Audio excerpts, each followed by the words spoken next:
long run, but it's getting to a moment where we really going to kick it up. It's the Joomla volunteer portal. Um, we all got involved at some point in a Joomla project, and for me, it was when we go back to my town where I live. That's Amsterdam. I live in Weesp, a nice small city alongside a river, and um, I rode there over this water as well, over the Vecht, it's called. Um, and we practice each week. And in the end of the season, we have a rowing match around Pampus, which is not too far from my home. But there's a race where we go 3 times a weekend around Pampus. And Pampus has been built in the year 1300 and was mainly there. And nowadays it looks like this, a small island, nothing special. But it was used a long time ago for when or sail ships that sailed over the entire world get back to Amsterdam, but had to wait before they can go into Amsterdam to get their goods out of board. But at that time there was a kind of issue because the people were getting back home but had to wait for a couple of days, and during those days they get annoyed, bored, so they start to drink. And before they even get back home, they spend all their money they earned by traveling all around the world before they arrived in Amsterdam. So the issue was that more and more families said you won't go sailing the entire world because you get home with nothing. So you can better be here and work on the farm rather than go out. So they thought, what can we do around that? So they made sure that all boats have to be there before going to Amsterdam, and then they brought in beers and women. And that was all paid by the companies. And there's where a saying comes from that's called voor pampus, liggen, laying. So it means totally wasted, totally drunk, because the people in 2 days were totally drunk because all beers were free and things like that. And then they sent the boat over to Amsterdam. And because they were already drunk, they go directly back home rather than spending the money in Amsterdam. So that's also the name of my rowing team. I'm rowing since 2002 in wooden boats, and our rowing race is around that small island each end of the year. And about 140 boats join this race, and it looks pretty cool. And sometimes it can be windy with some high waves. Sometimes really easy, but anyway, after such practice, we like to drink a beer. We deserve it, we think. But yeah, someone has to pay it, and sometimes that person paid, the other time the other. So we had to have that in a sheet, and this is already a very old one. So we record everybody what was drinking. At the time, I was playing around a bit. I was still in the secondary school. But thought, I'm get a big bit of bored because I created this sheet but send it out by email all the time. So, hey, you have to pay something in our general bill. So I thought, let's create a website on it. So I did. And it was a really simple website, which started with only that, but later on we added some pictures. And yes, it was built with front page. You started with it as well? Who didn't in the end? You. I didn't. I started with Paradox Database. Yeah. So that brings me directly to the next point, database. How does that work? At this time, it was just a front page website. And you remember the Vimeo websites with front pages. How do you really update those links dynamically when you add a new page? So there is still a large website in the Netherlands called Nu.nl, news website. But I was like, I can't imagine that each time they put a new news article on that website, that they really go to all those pages and update the HTML. So I started looking into it because I didn't have any clue what the name of that is. So I found out there was something that's called like Qt News. And Qt News was a kind of system where you can really dynamically build your website, but still without any database. And that was really useful because I hosted the website on some kind of free Lycos web hosting account. It doesn't even exist anymore. But after that, I had my first kind of content management system website. But still, keep exploring it, and then I came across Mambo during the summer of 2005, and that was really interesting. So I started building my website, and just when I finished my website, Mambo was forked. Thanks, Mr. Tiemann. So I had to create my website in Joomla or migrate it. But at that time, I was just very happy that I just finished my first website. So it was a kind of complicated thing. But in the end, I managed. So this was my first ever Joomla website. And it was pure for the hobby. But what I discovered when building this website, that there was an entire community around that piece of software, which was really helpful. And almost any question I had was already asked before and answered. And if I had a new question, a lot of people jumped in directly to help me in finding the answers. So I really like that idea that a group of people are involved in helping out each other and building software, project, community around it. And I ended up to get more and more involved with the local community in the Netherlands. So we started back in 2008 a new local community. We kind of forked our local one at that time, kind of Mambo Joomla, but then locally. And also got involved with organizing the Joomla Days. It's really dark in here. It was not really. So in 2008, I joined my first ever Joomla Day, and I really liked it. So I think a month after that, I went to my first Joomla Day outside the Netherlands. It was the one in UK, and he was not there. I was in Denmark. Denmark? No, not this one. It's already longer time. I was Maidstone. So there was a bunch of people standing in front of the room, and those were the core development team. They were developing, you probably see it in my screen better, but Ryan Ozimek, Chris Davenport, Alex Campus, Wilco Jansen, Arno Zelstra, Louis Landry, Hannes Papenberg, they were all there. So it was for me like, wow, this is really cool, like all around the world people working with it and trying to make Joomla better and developing the software, but also the community. So that really motivated me to continue with that. And wow, this is really. Meanwhile, we started Joomla user groups in the Netherlands as well. And Anja also organized the one in Rotterdam. And we have meanwhile 14 of them. And most of them meet each month. But we have a great group of people there motivating each other to continue with doing a lot of things. So we organize parties around the celebration of Joomla 1.6 release. And that slowly we have a lot of people that are doing their own thing. So let's see if we can create a foundation in the Netherlands to support both the Joomla Day and the local community. So started that as well. And because of all the things going on, I slowly got involved with the international community as well. So back in 2011, I was asked to join the community leadership team as well. And the Joomla project has a kind of unique structure at the moment. Like in my rowing boat, we have 8 people that are really rowing. But the one that's deciding which direction we're heading is a steersman. But basically in a Joomla project, we don't have that person. We all only have the people rowing. So we have a group of people, and this is from JM Beyond a couple months ago, with the entire leadership team. But that consists out of 3 different teams. The first team is Open Source Matters, which is taking care of the trademark, the financial part of the project.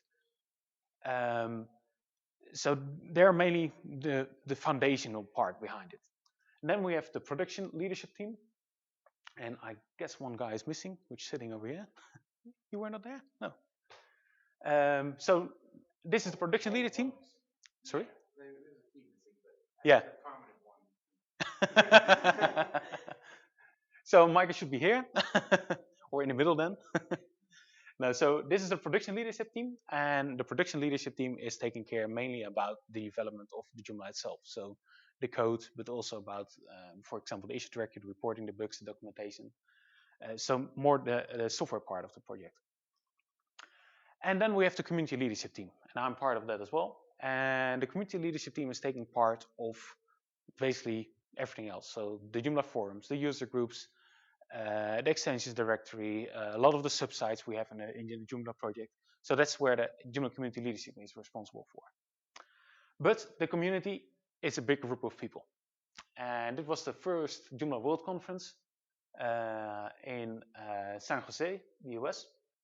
And that was really a great experience. We already had Jane Beyond, but at the other side of the ocean, a lot of other people were also working on it, so it was great to meet them as well. And a lot of people are really willing to help. So I know you have volunteered for Joomla as well. We talked yesterday about your project, which you're going to do a presentation, right? Yeah. So we're all experienced with volunteering for Joomla. But a lot of people, when I started as well, I tried to find my own way. But a lot of people think they don't really know where to start or how can you help. And we have a lot of different communication channels. We have Skype chats, we have mailing lists, we have forums, we have email, we have nowadays Slack, we have, you can continue with it, a lot of different communication ways, but most of them are not really that open. So you don't really know what's going on with all different teams and if you're maybe interested to help out. So this is one of the bigger Skype chats, all involved people are jumping in. But you know, you have to be in that Skype chat to know what's going on there. And it's an old screenshot. So sorry. Okay. You said who? Yes, you have to still be involved in Joomla. Yeah. Yeah. Before you know where, I mean, you have to be invited to the Skype chat. So it's really not that open. But on the other hand, I think we have a lot of people that are willing to help, and we don't really have a good overview of who's doing what area needs support, things like that. So it's really hard to get an overview of the status of things. So how's the progress? What are the deadlines? Do we need to support? And we also say, like, we're really open, but are we really open when we communicate via Skype? I don't think so. So we're helping, saying we need help and you can help as well. But do we really have clear signs or guidelines how people can join and really help? And it's also good to know who are our volunteers. I mean, it was great to talk with you yesterday to hear about your project, but it's because I'm here, I know that you're doing that. But it would be great if there are other ways as well to know what people are working on or maybe need help with or how the project can support them. And that's really hard now. So also, who do we need to contact locally? So if we want to organize something who can we reach out? We don't have a good overview of the people around the world. But mainly, and that's one of the most important things I think, is to be able to say thank you to the people that are volunteering to the project. And we don't say that enough. We should do that much more often. And it's just a very two words in English, but even in other language, just one word, but it should be said much more often. So what happens? People are frustrated. They can't get things done. They don't feel acknowledged for their contribution to the project, and they leave. And when they leave, they take their knowledge with them. So sometimes there is some documentation about what people have been working on, what are the things, the status of things, but most of the times when people move, the knowledge moves as well. So new people joining in have to do it all over again because we're missing that. So here's the idea. We are going to create a Joomla volunteer portal. And that volunteer portal has several parts.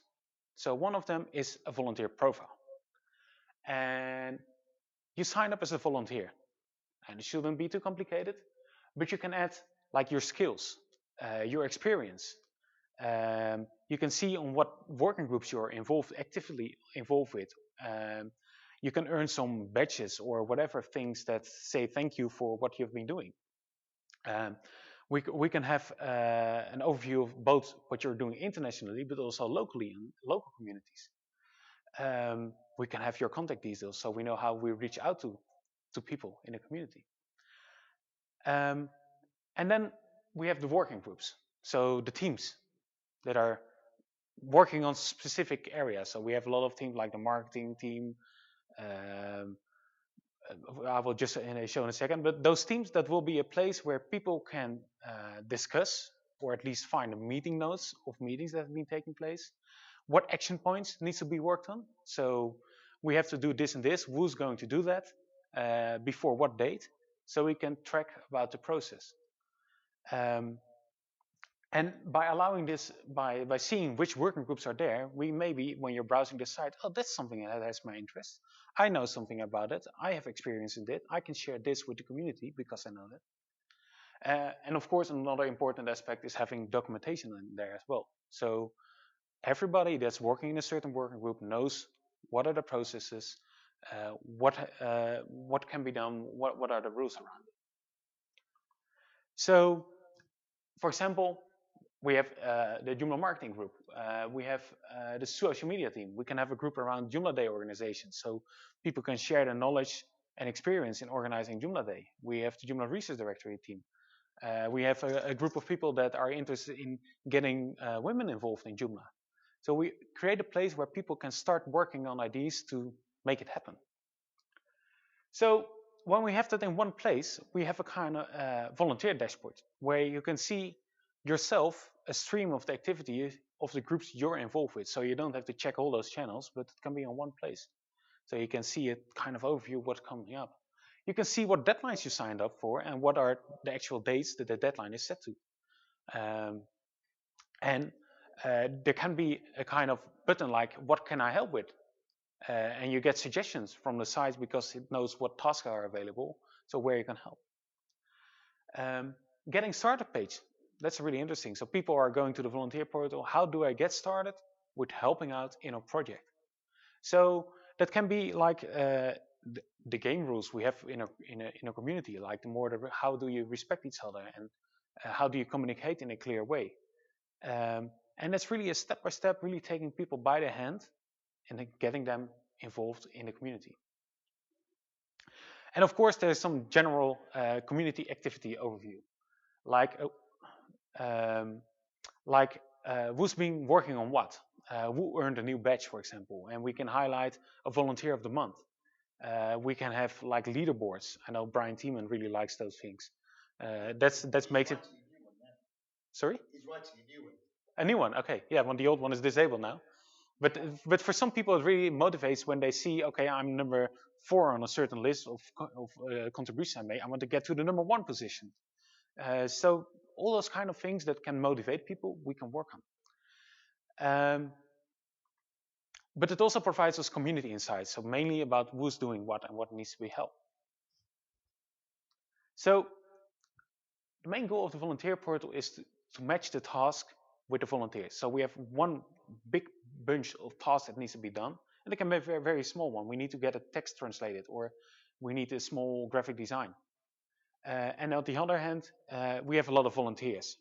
But right now, the volunteers don't know which tasks are available, and we don't know which volunteers can work on a task. So let's match them.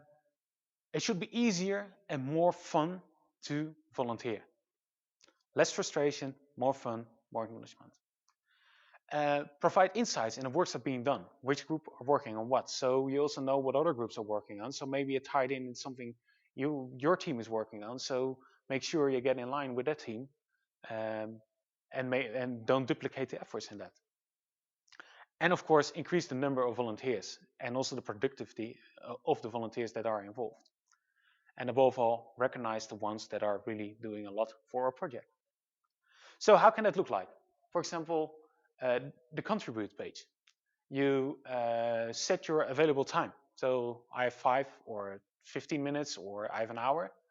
My skills are like the graphic designer. And then you show the suggestions that needs to be done. Available time for what? For doing that task. No, per day, week? Yeah, of course. This is just a lot of things needs to be discussed around it, but it's just to give an impression, like the website is providing you suggestions what you can do when you say, I have time right now. I have now an hour. What can I do? And it can be really task in a system. But if you say, for example, like 10 minutes and there are no suggestions for that, we can provide some general suggestions. Go to the forum, answer a forum post. Go to the issue tracker, make sure you test the bug because this one needs to test it. So really providing that directly into one place. And the other area is, of course, groups. So an overview of all the working groups we have in our community. And again, this is just an example, but to give an impression. And then when you open a group, you see the task and the status of that, or the discussions, or the files, or the documentation. You can find it at one place, so you can link people to one place where they find all information. And of course, see who are the members involved and what are the team leader who's responsible for it in the end, and how can I reach out to that person? A lot of John Doe in there. Sorry? Yeah, a lot of John Doe. Yeah, it's amazing how many John Does we have in the project. So, and you're of course your own volunteer profile for any volunteer, where you can see an overview of the tasks you signed up for, your achievements, or maybe you can share a bit of your Joomla story, so people get to know you a bit, know your background. It's always fun to read about other Joomla stories. So we have to build this, and we have to build this together with the community. And we're going to start pretty soon with this. And we have an amazing project where, and this time is real, we have an amazing project with so many people all around the world, and that's really unique of Joomla. Anywhere you go, there are people and they're willing to help. And of course, we have some struggles with language barriers or cultural differences, but I think we can do with teamwork, we can achieve amazing things with the project. So we need people for that. We need to make it happen, and we need you for that. And we need all kind of people to make this happen. And it can be, is it showing up? Yeah. Translation or marketing expert or a front-end developer, a back-end developer. We want to build this in Joomla and put it on GitHub so people can really, I want to make this portal better, go fix it, do a pull request.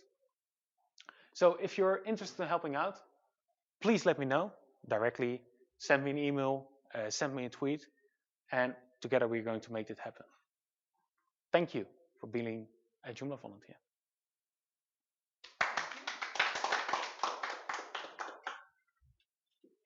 So, any questions?